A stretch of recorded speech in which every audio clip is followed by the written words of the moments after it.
why do we have these two separate worlds that you kept talking about? Yeah, that is actually quite a genius move, because having two separate worlds means we can extract the state of the last world, preparing and rendering it in parallel by computing the current tick of our game world. So it's very nice for parallelization. Okay, so that means I'm picking up the next question that is totally related to this. That means there's a whole lot of duplication going on then, is that correct? Yeah. And how heavy does that impact? Is that copy on write, or is it just cloning everything? It's mostly cloning everything, but most of the stuff only gets cloned once unless you change it. So like usually when you load your mesh, it's loaded once. Do you need to load more than once? Probably not. So it's just happening in one loading state, and then it's there for you to use. But what if you update the mesh every cycle? Yeah, then it's going to get updated each frame, and there's no way around that. Yeah.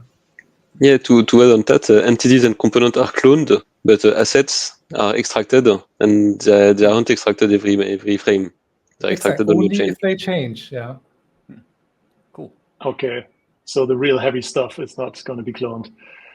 That's just referenced then from both worlds. Okay. Exactly. Yeah. And that should usually model things around. Like I'm pretty sure that I'm committing like all sorts of sins, rendering sins in this whole system. Just scraping, cutting corners and stuff. The more you know, the more paranoid you become about. Yeah. Right. Yeah. Yeah. Yeah. I mean, isn't that a general learning? Ignorance is a bliss, right? I mean, you will see it otherwise in your FPS anyway. Yeah.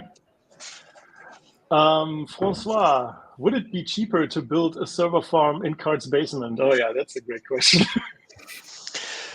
Yes, but then it would cost electricity for Cart. He would have to pay more for more bandwidth, and he would have a lot more time to do administration instead of developing for Bevy. So, do we want a Bevy Cart admin or Cart developer? Would you like to have that basement? I don't have a basement, so no. Yeah, that's a problem. Yeah. It's also generating a lot of heat, I hear, having a bunch of hardware running there. But so I'm not sure if that's talking idea. about having a first server at Cart's home to get us started. Oh, nice. Oh, okay.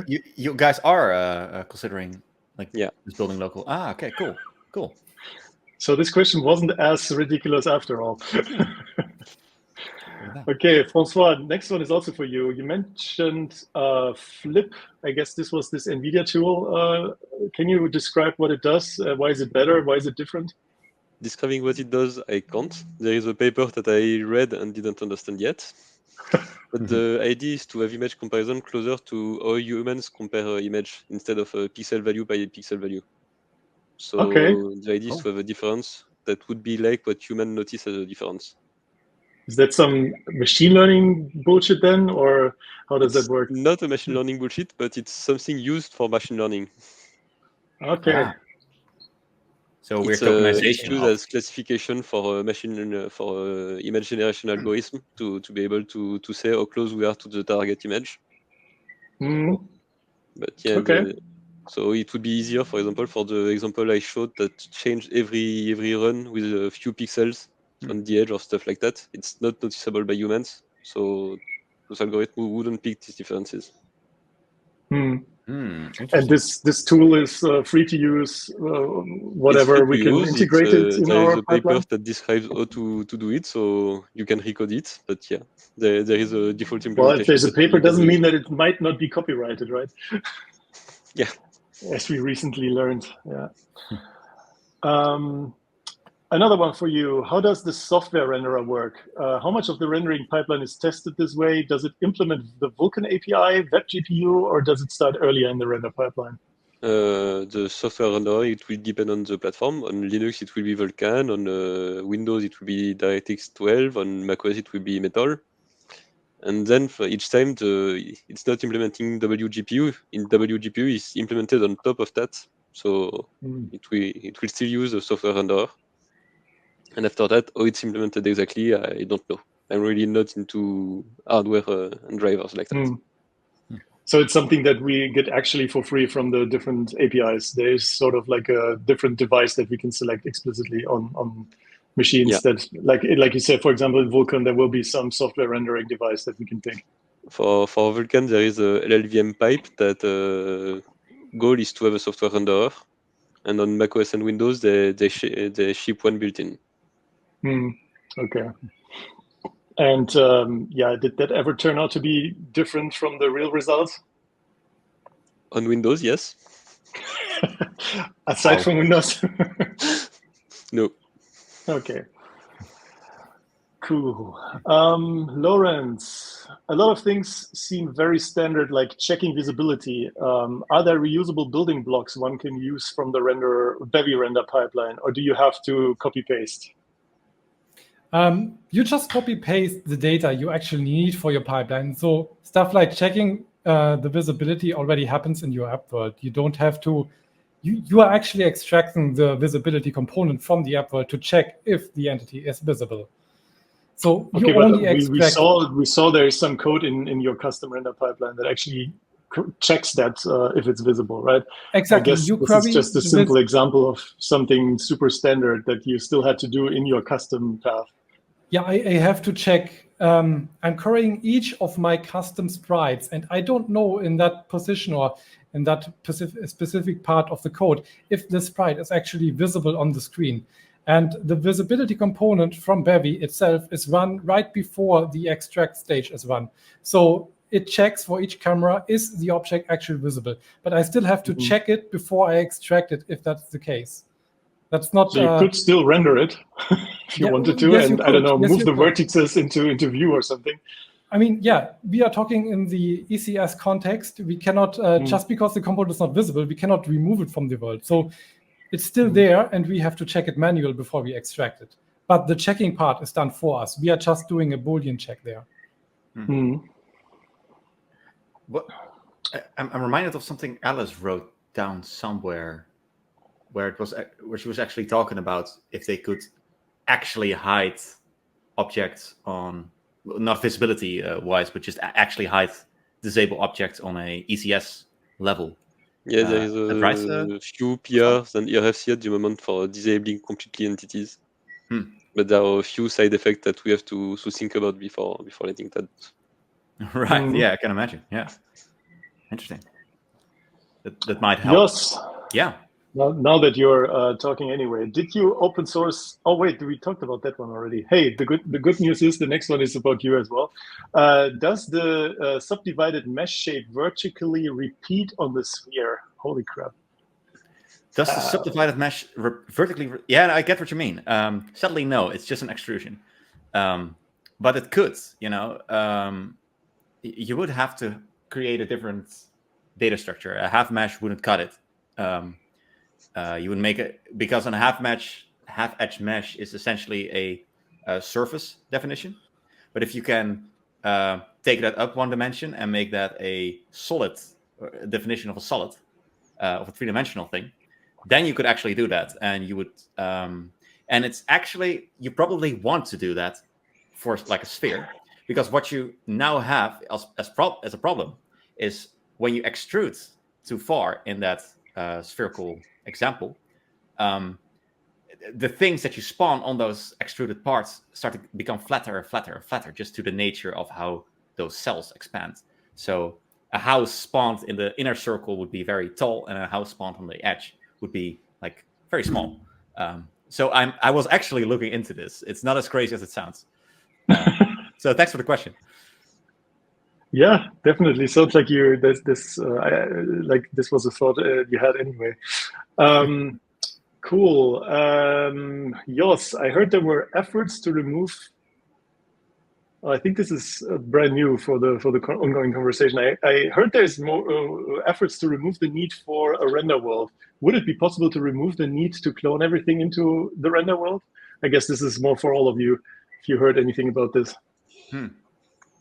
So yeah, there are talks, because the ECS is not the best data structure to talk to the GPU, but we don't know yet what we will have next. And now we still have to clone everything because the idea is to allow the main world to run and modify while the render world is also running. So we can't have both access to the data, so we have to clone it. Right.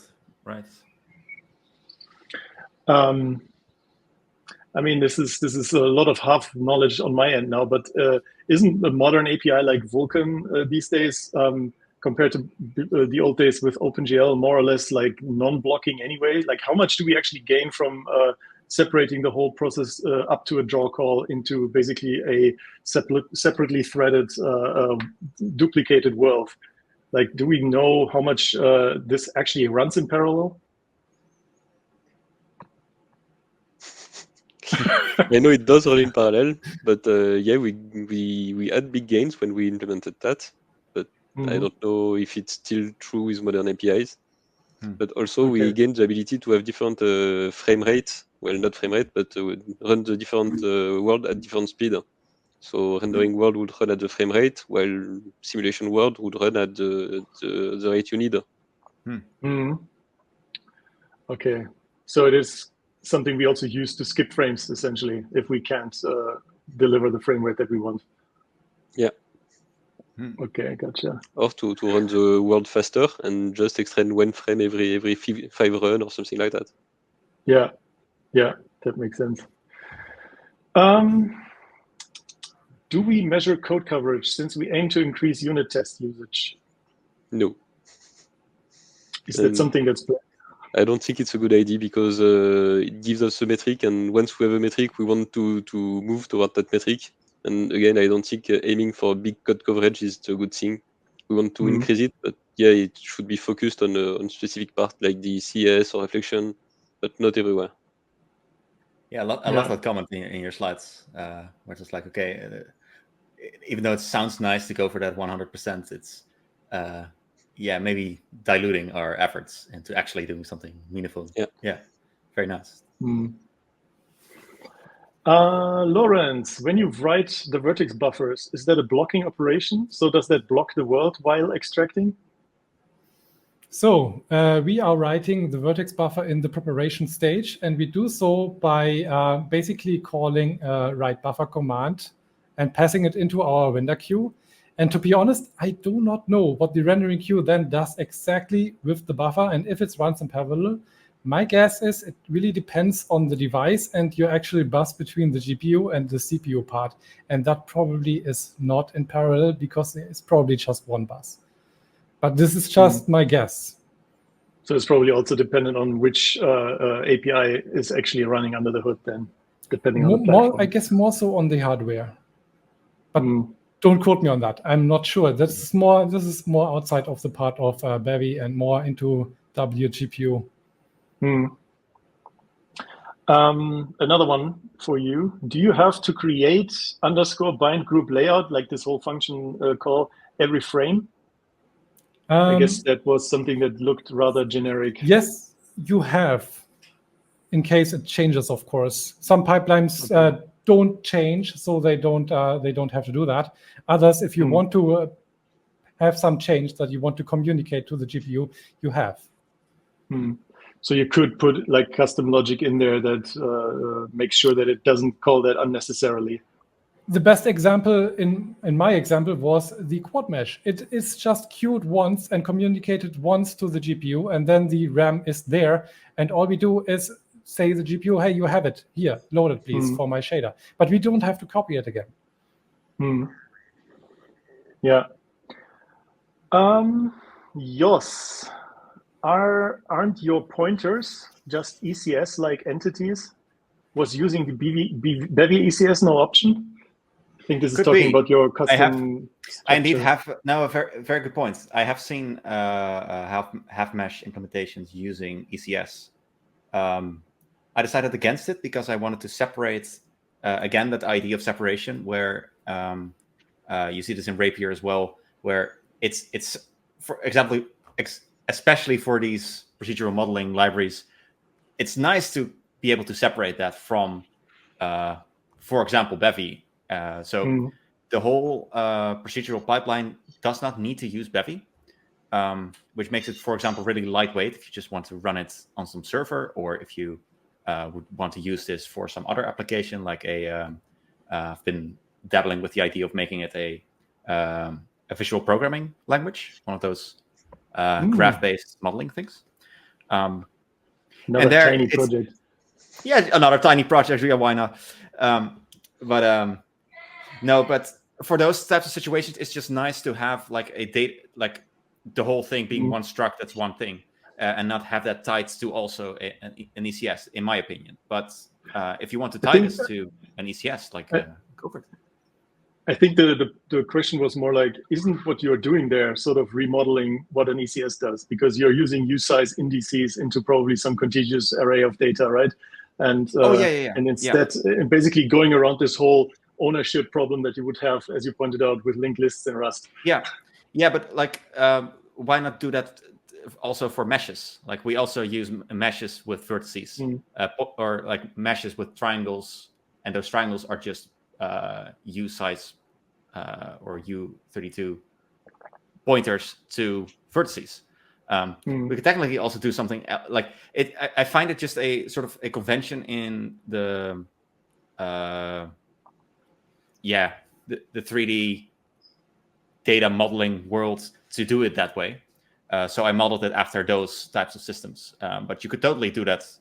It's indeed modeling the same problem that an ECS is trying to solve. So you could do that. Yeah. What do you guys think? Or, it is a panel discussion, right? Like, yeah, of course, everyone could speak up, please. Yeah, it could be super naive what I'm doing. Like, I've got no clue. No other ideas, I guess. No. Cannot say anything to that. Sorry. No worries.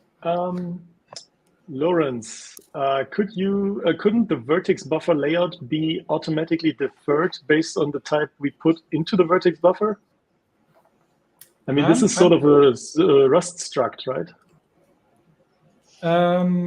Wait a second, I have to check that. Yeah, we probably can. No, it's actually a second question that's basically the same, just for the syncing of the data between the shader language. Yes, I mean, Bevy provides us some macros to make it easier, like the asBindCrop macro that lets us easily generate the layout from that and also the data. But for the vertex buffer layout, I think there is none of this kind, and we have to specify the inputs by hand. But I could be mistaken. But do you think it should be possible? Like, after all, they are basically in sync, right? Could be possible, of course. I don't see the problem of creating a new proc macro that does exactly that. That creates some sort of buffer layout for the vertex input buffer, depending if it's an instance buffer or a vertex buffer. Should be possible. Yeah. And the similar question goes here. The vertex input in the WGSL language is also basically a copy of what we have in Rust code. It's a copy, yeah. You have to define it on the Rust side, and then you have to define it on the WGSL side. And no, sadly, there is no good tooling for that. I mean, we don't even have a fully functional language server for WGSL. I feel like graphics programming in general is always left a little bit behind. At least 10 years. With Bevy, we could imagine generating the WGSL code from the Rust side and importing it. Yeah, that's what I completely skip that step and go to Rust GPU and write our shader directly in Rust. There is hope. Rust GPU looks very promising, and having something like that would be a blessing. Wait, that means that allows to write an actual shader in just normal Rust code, or is that some sort of subset of Rust? Exactly. That would be so nice. Oh, wow. Okay. Just testing. The worst case about writing shader programs is testing is really, really hard. You either get it right or you get nothing back. It's a subset of Rust in the meaning that I think it's no STD, but yeah, otherwise it's Rust. Wow. Okay. That would be cool. Yeah, also for compute shaders, that would be really nice.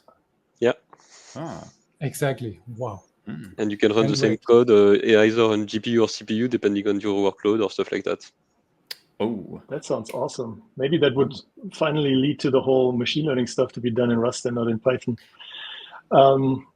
yeah. But the types, did that ever happen to you while working on these projects, that these types were running out of sync? Like, is that actually even a problem,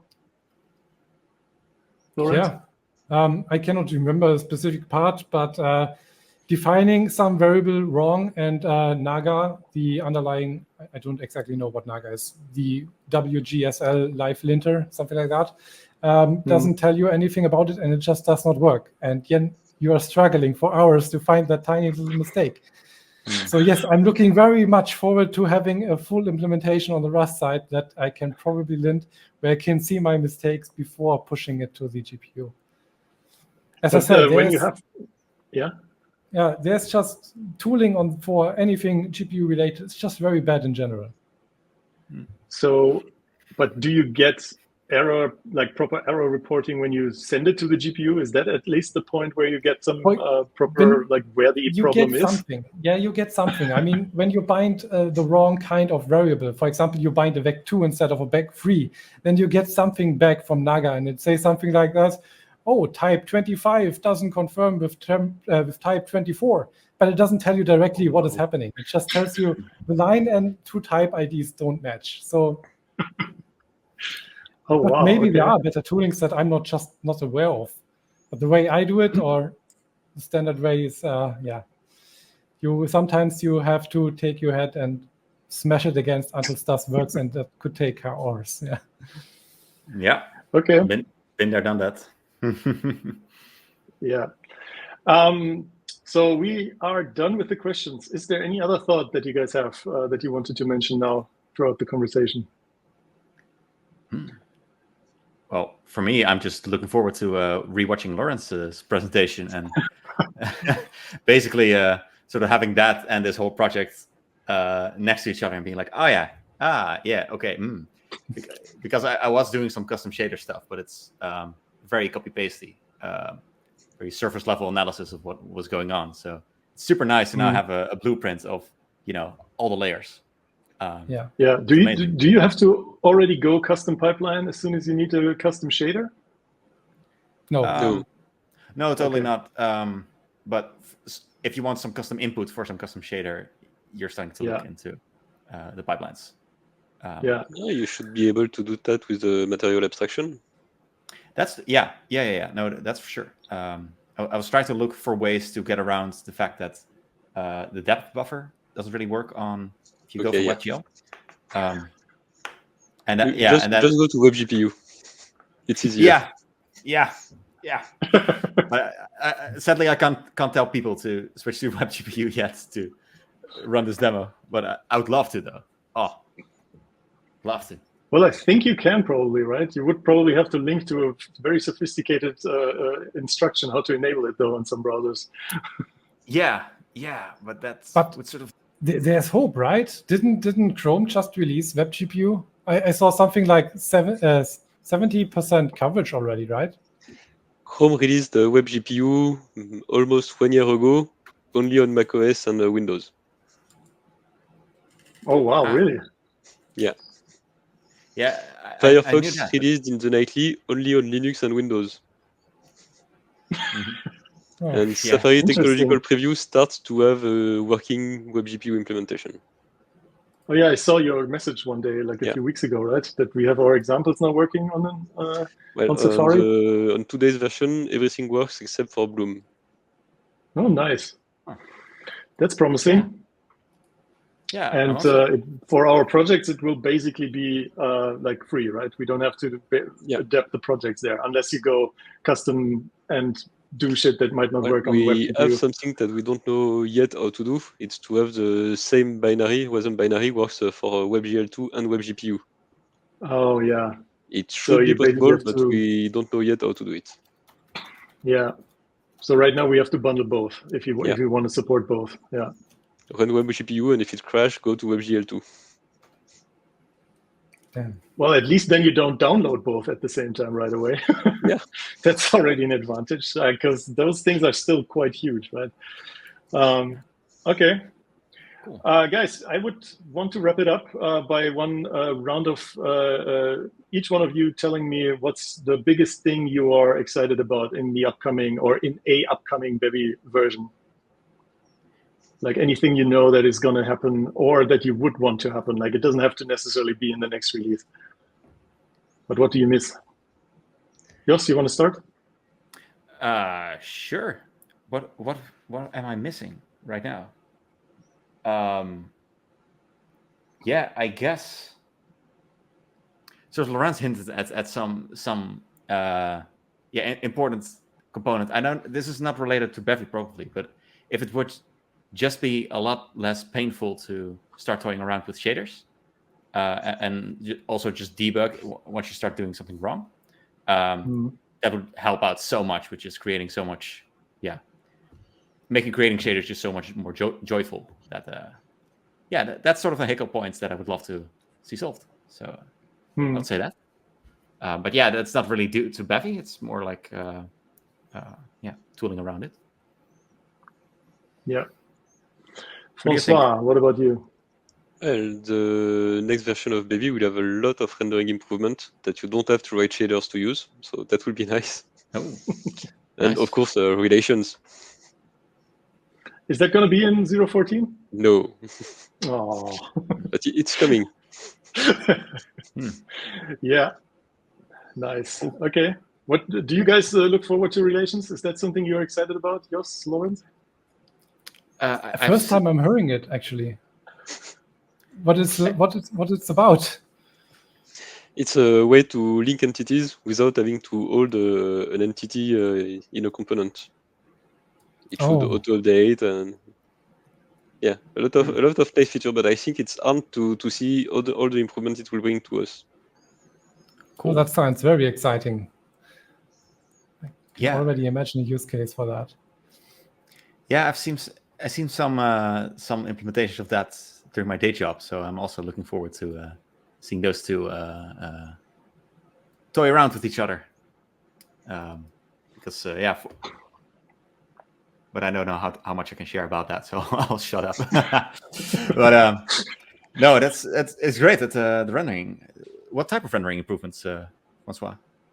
Well, you should check out PC Walton's Twitter. Yeah. It's like basically a one-man rendering machine. All right, I will. And also, maybe you have specific examples. Yeah, I will. Thanks. Yeah. Awesome. Lorenz, how about you?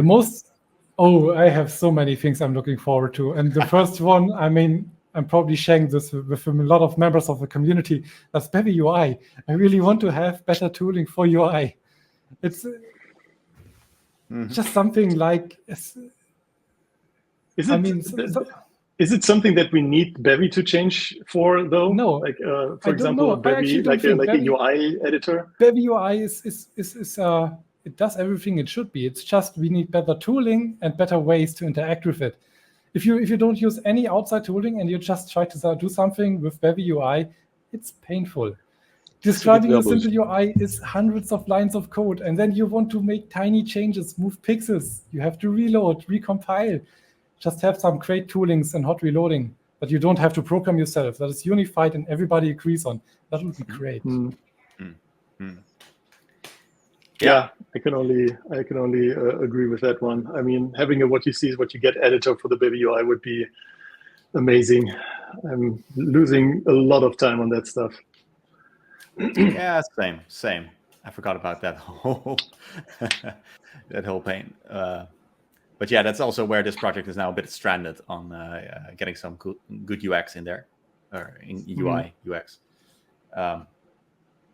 Some more involved tooling around that would be fantastic. I just thought about some news that I saw today. There was a new release of this Firefox engine. That's another big Rust engine, right? And I don't know if you've come across the release notes, but what they released now is a version that actually does support hot reloaded like game logic. So you don't have to recompile engine and all, but basically you can sort of script in Rust your game as if it's a scripting language, if you will. So I was wondering, probably specifically for something for you, François, is that something that we could pull off on Bevy as well? In theory, yes. In practice, we will have to try. And yeah, there are a lot of ways that it can go wrong. So yeah, hot reloading is possible, but you have to use the exact same compiler. Well, I guess that's probably no problem if we are it shouldn't talking be a about problem on a iterating on your developer machine, local yeah. machine. Yeah. And I think that's the biggest use case of this, right? Yeah. Yeah. But yes, so we have to limit it to that precise scenario, and it should be able to work. That would be amazing. Yeah. Cool. Okay.